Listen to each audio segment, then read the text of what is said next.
Good morning, good morning, good morning. Welcome to the 10-minute morning. Today is February the 9th, 2022, and you are watching the 10-minute morning, or listening to it, I guess. Thank you very much. This week brought to you by Parrish and Heimbecker.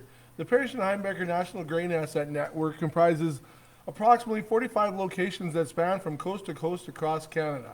Our facilities are strategically located to match producer grain with the needs of the both domestic and export end users in terms of quality, quantity, and logistical requirements. The P&H National Grain Asset Network includes grain elevators, rail sidings, inland terminals, and specialized export terminals.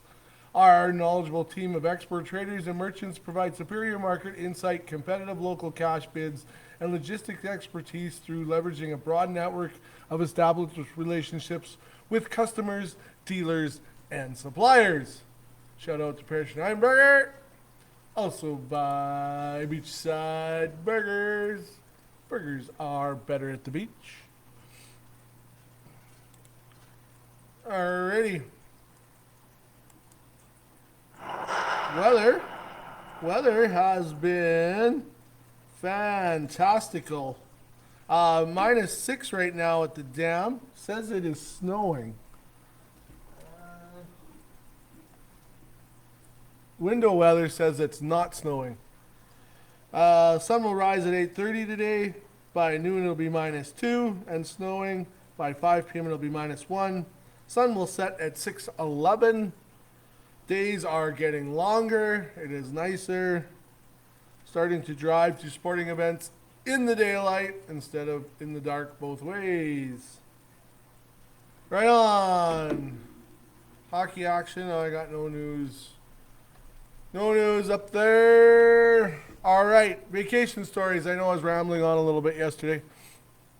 Okay, so we're down in Vegas. Oh, my vacation got canceled.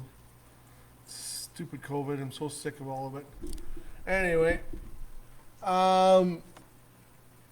so we got the truck camper. We're down in Vegas, and we're going to Disneyland. The kids, we're gonna go spend a week at a campground just south of Disneyland. Like, it's right outside the gates of Disneyland. It's really cool because where they do the fireworks for Disney is out the back behind the castle, and this campground is right behind there. So the fireworks are literally right above your head every night. So it was really cool. You got a really good view of them all and that type of thing. But anyway, as we were driving down to Vegas, we took the truck camper, but my truck camper is huge. It sticks out the back. So we take a generator with us because lots of times we need our own power. And I have it installed in the front of the truck. I have a rack, and I put a hitch on the truck in the front, and I put a rack on there, and I put the generator there and secure it down, and that's where we have it. But since we were dropping the camper off at this campground in Anaheim, I didn't want the generator on the front because driving around LA is not the easiest thing to do sometimes at the best of times, let alone having this cumbersome thing. So I talking to the campground owner, and he says, yeah, we can. I said, is there somewhere I can stash this for the week? And he says, yeah, no problem, just bring it over here. So on and so forth. So the week goes on. I got another story about that later, but we'll get to that. The week goes on. Have a great time. We have a great time in Vegas, or at Disneyland. I remember we met a couple from Rosetown. They'd seen my rider thing, and they left after a day because they told us there was nothing to do at Disneyland with a 6-year-old. It's like, agree to disagree, I guess. But anyway, at the end of the week, it's time for us to go, and so I get a hold of this person, whoever at the campground, and they said, yeah, I need my generator. So we go, and it's kept in a shed in the back. Now, this campground has a lot of permanent residents. They just rent a spot the entire time. Well, they kept my generator in a shed that shares a sidewalk with this permanent resident. As we're walking down the sidewalk to get the generator, this guy has a dog, and it's tied up a little, like, I want to say a Pomeranian or size of a bread box, right? A little bit bigger. And as I'm walking down the sidewalk, the dog comes running up to me, and not afraid of dogs at all. I've had all kinds of. And the dog comes up, and I'm wearing shorts, and it bites me on the ankle. And it bit me hard enough to break my skin. So as the dog bites me, of course my reaction is I push the dog off, right? And the dog is moving, right? Like it gets moved because the dog bit me. I didn't even really, wasn't even watching it basically, and it comes up and bites me, and anyway, and it breaks the skin. That's how it bit me that hard. So anyway, the campground owner's like, oh, you could just see him go, oh. Or the person working there, it was the person working there. And I am now I'm pretty hot. Like I'm a little bit ticked off about this deal. And